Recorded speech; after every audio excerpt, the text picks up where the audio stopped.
Hello, my loves. I hope you guys are doing well.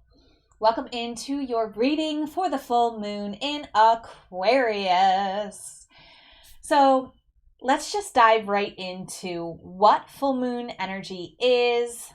Full moon energy is this culmination energy. It's like this spotlight energy. It's a great time to celebrate. It's a great time to focus on a particular area of your life, guided by the moon phase. So right now the moon is full in the sign of Aquarius. The Aquarian energy is all about change. It's all about revolution. It's all about humanitarianism. What are we here to do as a collective, for the collective? And in keeping with that, I'm changing things up a little bit here. So for those of you who are not new, hello, welcome back in. Thank you for being here. We're changing things up. You're going to notice that there's going to be individual videos for each alignment. And the full moon in Aquarius wasn't satisfied with just leaving that as the change. It also wanted to change which reading it wants to align the advice to. So for this reading in particular, and those who are not new, for those who are new, welcome in. I'll explain in just a minute what we're doing here. We are going to be looking at the advice for where the moon shows up in your birth chart. Okay, I'll get to that in just a second, but let me finish the intro here. So the moon is full on August 11th, and this lunar phase, this advice, this energy that's in play here is going to be relevant until September 10th. So it's about a month long of advice here for you with this full moon, with a celebration of the humanitarian energy, the revolution energy, this celebration of why are we here and what did we come here to do? So, where was the moon when you were born? Well, if you've never run your birth chart before, don't worry. There's a link in the description. It takes you through a step-by-step tutorial, or you can just click on the link that I've provided to the birth chart generator and you just enter in your birth data. If you don't know your birth time, please watch my How to Find Your Birth Time tutorial video. Go ahead and put in the effort to find your birth time so that you can go ahead and play along with some of the conversations that are popping up more and more and more in our culture as we start to really understand how much about ourselves and our energies can really be revealed through the working with the chart. Okay, so once you put in your information into the birth chart generator, you're going to be looking for the third chart on Cafe Astrology's site that lists the houses that all of the planets are in. It looks like this. Okay, so here's an example chart here. You're going to just check where it says moon and then see what house it is in. Roman numerals, so you may need to figure out what Roman numeral is applicable for you. So right here it says moon in X. You can ignore MC for now. You don't need to know what that means. X stands for 10. So this person's going to watch the video that is for the 10th house, moon in 10th house. Okay. You're going to watch whatever video aligns with your moon in whatever house it was in when you were born based on this chart. If you have questions, please just reach out to me. Send me your birth data information, birth chart information, images of your birth chart, and I will tell you which reading is relevant for you if for some reason you are having trouble figuring it out, okay? You can always support me by commenting on the videos, sharing my site, my page with anyone that you think would be aligned to what it is that I offer. You can support me financially at paypal.me/devotedvulnerable. Link is in the description. And you can also check out my website, devotedandvulnerable.com/services. You can get a reading with me there. And you can support me in all sorts of fun things that I have going on that site as well. Okay. And with that, let's get into the individual readings. So this reading is for those of you who had the moon in the first house. This means the moon was in the first house when you were born. So what does that mean, first house? First house is the house of self.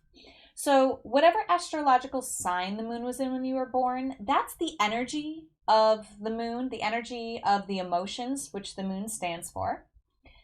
But the location, the house that it was in when you were born, is going to show you where your emotions express most fully. So in the first house, if the moon was in the first house when you were born, we're talking about emotions when it comes to consciousness, when it comes to identity, when it comes to appearance, ego, and focus. So you probably express your emotions through what you're wearing. You probably express your emotions through your thought systems, through your consciousness, through your own identity of yourself, through how you focus on life. So you're probably very focused on emotions.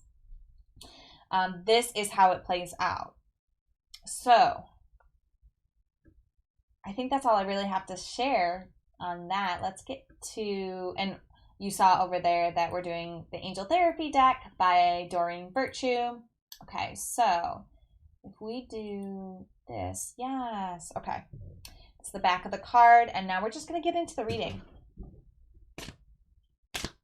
So what card is for the first house? Moon in first house. Okay. Your advice for this moon phase is, and I have all of the cards loaded here. This is one of the things I've changed. Okay. Here it is. This is your card. Clear yourself. Okay. Ask the angels to release any toxic energies that you may have absorbed. Okay, so this is a very important thing for you to do. And if you don't believe in angels, that's okay. Whatever energies you work with to support yourself, you can ask that energy for support. So whether it's yourself, your higher self, God, goddess, angels, guardians, ancestors, none of that matters. I mean, it matters because it's individual to you, but it doesn't matter in terms of terminology. You are going to ask whatever unconditionally loving beings that you go to for support to clear you, to help you clear yourself of any toxic energies that you may have absorbed. So clearing yourself is something you can do with just intention, just asking the universe for support. You can also do it with sage or with Palo Santo, or with incense.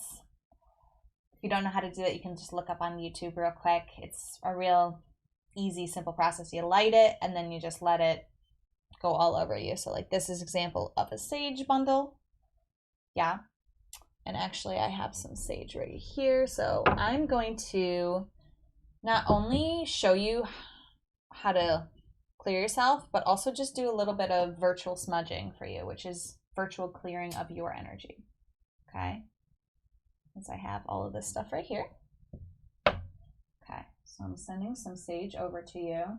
So just close your eyes, let yourself be cleared right now. No need to do this later.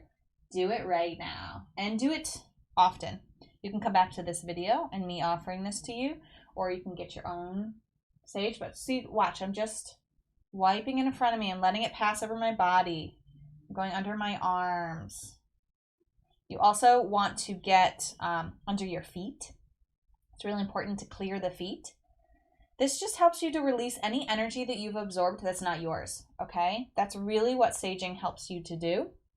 And that's what this card is asking you to do. It is time to clear yourself. I'm just going to move this closer to you so that you can still get some in there.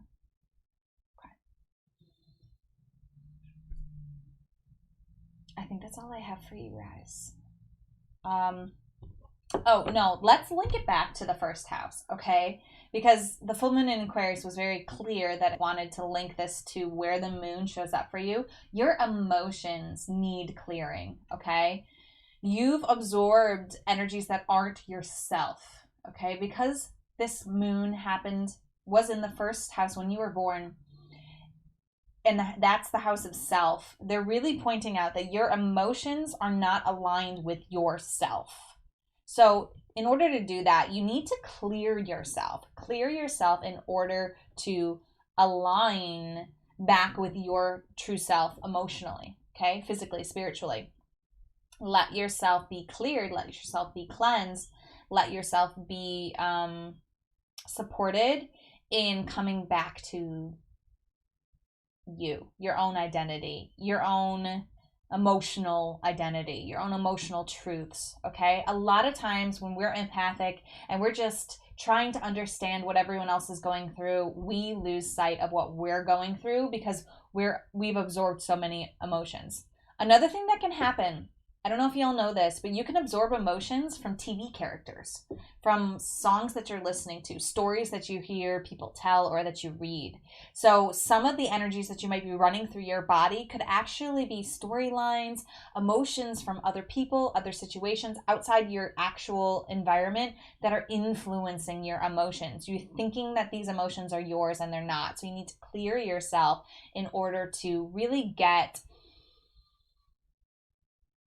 aligned with your emotions, clear on your emotions of who you are. What is your emotional identity? Yours and yours alone, not the other people around you. And a great way to do that is to clear yourself, use the sage, get Palo Santo, although that's something that cannot be sustainably sourced. Sometimes it's not sustainably sourced, so just check your sources before you utilize that, if you can. Sorry, my... There we go. What else do I got for you, first house? Okay, I think I've talked long enough. I think. Let me just tap in. Okay. As always, namaste. The universal light within me salutes and honors the universal light within you. Namaste. Enjoy your month. Clear yourself. Come back to your emotions and you. Bye, first house. Thanks for being my trial house, because this is a whole different ball of yarn.